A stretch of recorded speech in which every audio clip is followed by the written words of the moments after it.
अस्सलाम वालेकुम hello everyone की हाल चाल ने उम्मीद करना तुसी सारे एकदम वधिया होवोगे। मैं हाँ शुजात आवान ते अज दी वीडियो दे विच इंडिया पाकिस्तान दे बॉर्डर दे करीब एक पिंड है उनका विजिट करावांगा तुहानू ते तुहानू दिफा बाउंड्री लाइन भी विखावांगा। अगर तुसी हुणे मेरे चैनल ते आए हो तो मेरे चैनल को सबसक्राइब करो, बैल आइकन को प्रेस करो ताकि मजीद जो भी वीडियो अपलोड करा उनका नोटिफिकेशन तुहानू मिलता रहे।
मेरी लैफ्ट साइड के उत्ते दफा आ गई है, बाउंड्री लाइन हैगी है।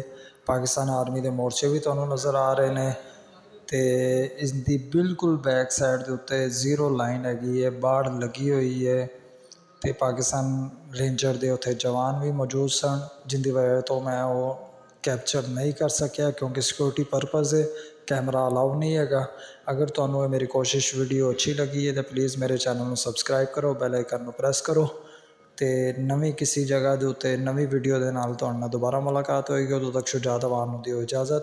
ਆਪਣਾ ਬਹੁਤ ਹੀ ਖਿਆਲ ਰੱਖੋ। ਇਸ ਤੋਂ ਵੱਧ ਕੇ ਆਪਣੇ ਇਰਦ ਗਿਰਦ ਰਹਿਣ ਵਾਲੇ ਲੋਕਾਂ ਦਾ ਵੱਧ ਕੇ ਖਿਆਲ ਰੱਖੋ। ਮੈਨੂੰ ਦਿਓ ਇਜਾਜ਼ਤ। ਅੱਲਾ ਹਾਫਿਜ਼ੋ ਨਾਸਿਰ।